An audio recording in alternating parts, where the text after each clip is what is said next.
not actually going to sing, am I? No, you don't have to sing. Okay.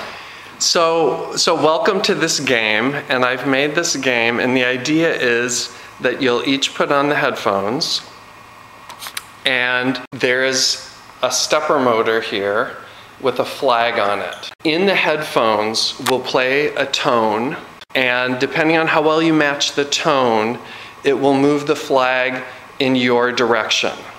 So each of you will have a direction, and if you match the tone well, it will move more in that direction, and if you don't, then it won't move as much. So your goal is to move the flag over so that it covers up your opponent's photoresistor. So this photoresistor here is collecting light from the room. When you cover up your opponent's photoresistor, then you win the game, okay? And so you'll hear a tone, and you need to match that tone. Will produce my tone? Yes. What will? Your voice.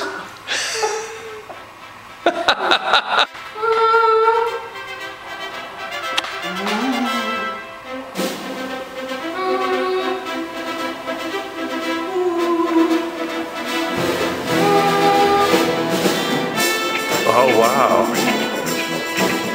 Okay, so they're both doing really well, and you can see the flag is just sort of moving back and forth. Eileen has a bit of a lead. Oh, it's getting closer and closer to Rellen's photodiode.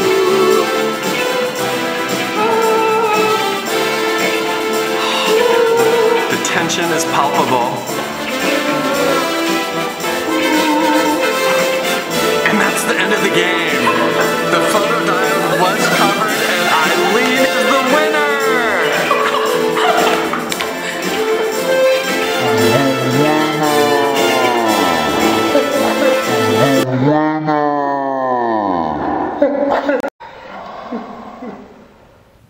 So that's my game. And the real purpose of the game was just to get a lot of practice inputting and outputting with the DAC and with other devices. So for this game, I had to output a tone, and then I had to input a different tone and use LabVIEW to kind of look at it and see how much it matched. And then depending on how well the tone was matched, that would determine the output to the stepper motor. And then in addition to the output to the stepper motor, I had to read in from the photoresistor to see if the flag got covered or not covered. So let's take a look at how I did that. So this is the front panel of my VI, and there's an indicator to indicate which player is playing, what the target tone is, what their tone is, and what their score is.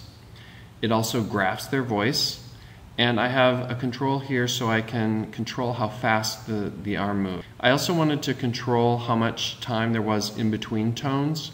I wanted to be able to override the direction, and this stops the game. This is a string indicator that will say that the game is over when the game is over. This is my block diagram, and you can see that it's entirely contained in a while loop. Mostly in the while loop we have the indicators that appear on the desktop, the tone, the score, the target tone, the graph.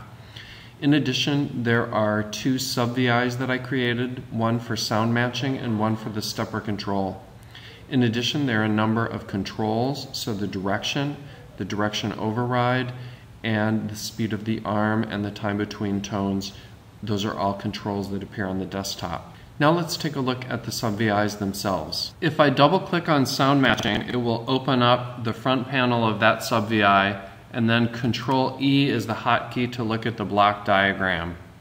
And you can see that this will create a random tone, so a random number multiplied by 300 puts it in the range from 0 to 300, and then I add 200 to put it in what's comfortable to reproduce with a human voice. That makes it go from 200 to 500 hertz, which is pretty comfortable. I start with no error, and the error stream just flows through like this. This creates the tone, this plays the tone, and then this acquires the tone they produce. I graph that, and then I look at the frequency of that produced tone, and I compare that frequency to the produced frequency, which comes down here. I find the difference, I take the absolute value of that difference, I divide it by the original tone to get a percent difference, and if that is less than 30%, 0.3, that difference, then they get a point. If it's less than 20% different, then they get 2 points. And if it's less than 10%, they get 3 points. Their score appears there, and it also goes to a waveform chart. We can close that, and now if I double click on the second sub-VI, stepper control, it will open up the front panel. Control E will bring up the back panel. This sub-VI has a for loop, that's the number of steps. It will also input the direction, and it starts with no errors. This outputs the direction, and then in order to make a step, I need to have a positive voltage and then a negative voltage. That's one step, according to the stepper motor. This sub-VI has a sub-VI of its own called photosensor that will determine whether the photoresistor is being covered up or not. If it is, then it's the end of the game and we'll stop. Let's double click on this sub-VI and take a look at its guts. And this is a very simple one. It reads in an analog voltage from the photoresistor, then compares that to a threshold to determine whether it's being covered up or not. So that's all there is to my game. I hope you enjoyed it. Thanks.